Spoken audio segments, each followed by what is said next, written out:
Hi, I'm Greg Dell with Dell Disability Lawyers, here with attorney Alex Palamara, and we have the opportunity to discuss with you a case which Alex just recently won against Lincoln, which was a long-term disability appeal that was successful. And Alex, as you know, in these cases, we like to talk about what you were able to do for the client, why they were denied, and how you plan to protect their benefits moving forward in the future. So let's hear a little bit about this client's occupation and why they were disabled, and also what the basis of denial was. All right, so our client worked as an occupational therapist. She worked for a company called Advanced Home Care Management, pretty big company that does, obviously home care for people that are either disabled or need home health care and whatnot. Client worked there for a number of years. Fortunately for her, her employer provides its employees with coverage under short-term and long-term disability insurance policies. And lo and behold, our client unfortunately ended up having to make a claim for benefits due to significant back issues, chronic fatigue, fibromyalgia, headaches. There's basically a laundry list of things going on with her. But the most important thing is pain and diagnose cervical and lumbar spine issues. There's no ifs, ands, or buts about it. There was objective evidence proving it. So she had to ultimately file a claim for benefits. And lo and behold, her claim for benefits was approved. But unfortunately, Lincoln, I hate to use the word typical because none of my clients are typical, but they treated this case like typically how they do. And what I mean by that is that, as you're well aware, and most people that are on claim are aware, or they're learning now, is that the policies have these provisions in them that initially you don't realize. And what I mean by that is, yes, there's a definition of disability, but not everyone knows that the definition of disability changes after a certain amount of time period. And also there's other provisions that limit certain disabling conditions to a period of 24 months most times under most policies. So when I use the word typical, while they did approve the claim, Lincoln ultimately disapproved the claim, denied the claim after 24 months of benefits, and that's what happened here. They relied upon the mental health limiting language of the policy, which only allows 24 months for mental health conditions, benefits for 24 months for mental health conditions, and they denied it due to the change in definition of disability. Now, my client really didn't have too many mental health issues. She did suffer from a little bit of depression, anxiety, but it really wasn't a mental health claim. It really was denied based on the fact that, now in order to continue to receive benefits, she had to prove that she was now unable to perform the duties of any occupation. And any occupation kind of opens up the doors to the insurance company to say, hey, listen, we paid you for 2 years. We agree you couldn't do your job as an occupational therapist, but now it's any occupation. And while it takes into account your training, education, and experience, we believe that any occupation also includes a sedentary occupation, and thus we think you have the ability to perform sedentary work at this time. So when they made this denial, Lincoln, and they said, we think you can do a sedentary job, what does that mean, and what type of jobs did they say that she could do, considering she was an occupational therapist before? Well, occupational therapist, obviously, she has to use a lot of, it's not a sedentary job. It's a very physical job. Very physical job. So they were clear that, yeah, you have these back issues, you can't do this job anymore. But when it comes to a sedentary job, it's basically one where you sit all day. For the great majority of the day, you're either sitting, there's times you can get up and stretch, but for the most part, you're sitting most of the day. I think it's 6 out of 8 hours a day. If you can sit, they don't find you to be disabled any longer. That's their justification, at least. What kind of jobs? They found, I don't even know where they come up with some of these jobs. I know how the process that they utilize, right, but it's like scheduler or whatever it is. They come up with these weird jobs. It's like, I've never even heard of this before, but lo and behold, they say, oh, you can make this amount of money doing this job, and thus we no longer find you to be disabled. But the problem is how they got there in this situation. For my client's claim, they weren't lazy. The first thing they did is they had an employee nurse consultant, they called it a consultant, but she's an employee nurse, perform a review of the medical records. Now, I think she had an idea that we could deny this claim. There's not enough here to deny the claim, even though she ultimately was wrong. But she wasn't lazy. Even though she had the idea that we can deny the claim, she actually recommended that Lincoln send the client to what's known as an independent medical examination. Now, insurance companies don't do this on every single case. Most of the times, they just have the file reviewed by a quote-unquote independent physician consultant.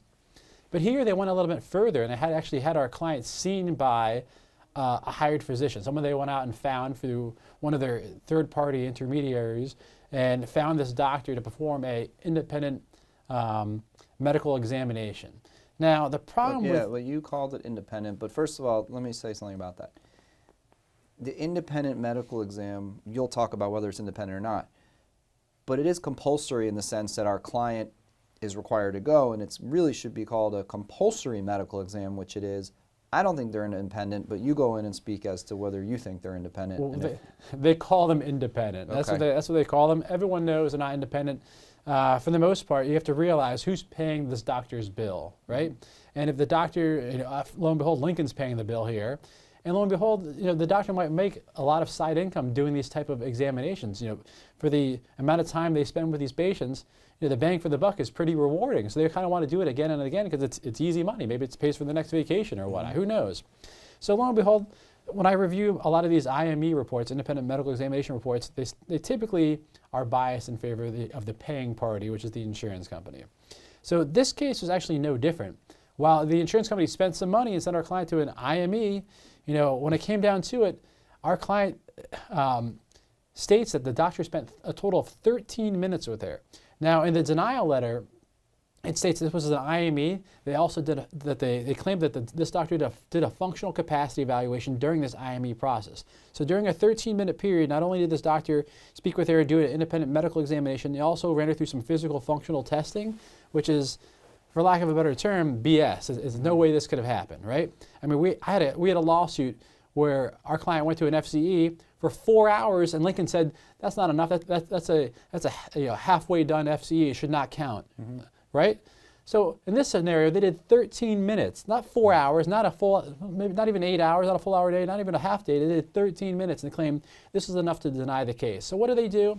They take the results of this IME doctor's report, and then they send it to what's known as a TSA, a transferable skills analysis that's done by a vocational consultant, another employee of the insurance company, who only utilizes the opinion of this IME doctor, the paid-for review that they got here, and say, we have found these 4 jobs that you can do that will pay you whatever your 60% of your prior monthly earnings is. And that's what they did here.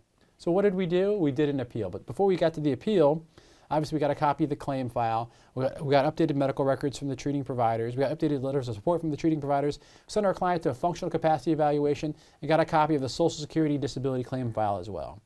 So with the appeal, it kind of wrote itself in a sense. We had so much support from the treating providers. We had so much objective evidence from the results of MRIs and X-rays. We had the findings of the Social Security administrative law judge that said this lady is disabled and Social Security is paying her.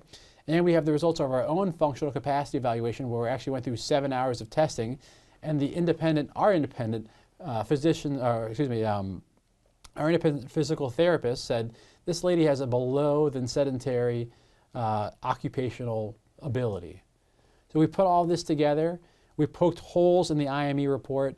We harped on the fact that our client told you that this doctor only spent 13 minutes with our client, and you guys totally ignored that and just went ahead and denied the case, thinking this IME doctor's report was the Bible, and they could utilize this to deny the claim. Well, they were wrong. And lo and behold, we turned out to be correct because the appeal people at Lincoln either realized that we are correct that our client was disabled and it remains to be disabled, or they realized what a bad job they did on denying this case. But being prepared, putting all this evidence in front of them and throwing it in their face, got the job done in this scenario. And how quickly were you able to get the claim reversed? Unfortunately, we're dealing with an insurance company. They have a total of 90 days, and sometimes I think they sit on it for no reason whatsoever. So sometimes I like to report that I got an appeal overturned in less than 30 days, but I can't lie here. It took like about 60 days to get this claim overturned, which stinks for our client because it's 60 additional days that she's going without benefits. But all of the back benefits once you win until the day that the claimant got denied get paid, correct? 100%. So she's squared right now. As of right now, she's totally square with them. Monthly benefits are starting again, or they just restarted. This claim was recently overturned in the last week or so. So she's going to remain on claim until she's 67 or until she's able to return to work. I mean, that's our goal at least. But even with the Social Security disability approval, it was surprising that they denied her as well, because Social Security has a different standard, correct? The Social Security standard is very similar, actually, to the any occupation standard that kicks in after 2 years under this long-term disability policy. But they try to say that there's different standards. We have updated medical records. They go through they basically recycle the same 2 paragraphs in every single denial letter. Oh, we have updated information, or we looked at this, or they didn't know about this, or they didn't have the IME report that we paid for. But the truth of the matter remains, they denied her in June of 2022. The Social Security approval came in January of 2022. So it was 4.5 months old. It wasn't stale, but it was just they do what they want, but we try to do our best to keep them honest. And what will you do for this client moving forward to protect her benefits? Well, the key to any claim is proof. And you have to keep on proving to the insurance company that this person's disabled. You can never get complacent. Our client still has to go to see her doctors, and we have to still make sure that the medical records are properly documented, and make sure that we're keeping the beast of Lincoln well fed. You have to keep him well fed with proof of medical evidence. So we're always ordering updated medical records on a regular basis to make sure that we keep on feeding them with a need to keep this claim approved. Well, it sounds like you had a great victory, and unfortunately it was a claimant who was suffering greatly, and that Lincoln really tried to do everything they could to deny her, but you were able to put forth even more evidence to convince someone over there that it just wasn't right what they were doing and that our client was truly disabled. So congratulations on your victory. If you're someone out there who has a Lincoln claim, whether it's short-term or long-term disability denial, no matter where you live in the country, Alex, myself, any of our lawyers, we're always available to assist you and provide you with an immediate free phone consultation. Hi, I'm Gregory Dell, the managing attorney of Dell Disability Lawyers, and I hope you find the video you just watched helpful. We put these videos out all of the time, and we'd love if you would subscribe to our YouTube channel. Beyond our videos on our YouTube channel, we also have lots of information available on our website at diattorney.com, and we encourage you to come to our website. The goal is that we want you to be educated about the disability insurance process. And when you get to our website, you'll see that we have information all about your specific disability insurance company, your occupation, and your medical condition. And we've designed our website such that you can easily search our website to find things that you may specifically be looking for. Now, at our website, we have thousands and thousands of pages of information, hundreds of videos that you can search. Plus, we're building a section of reviews of all the disability insurance companies, and we have the Ask Our Lawyer section where you can go ahead and ask us any questions that you may have.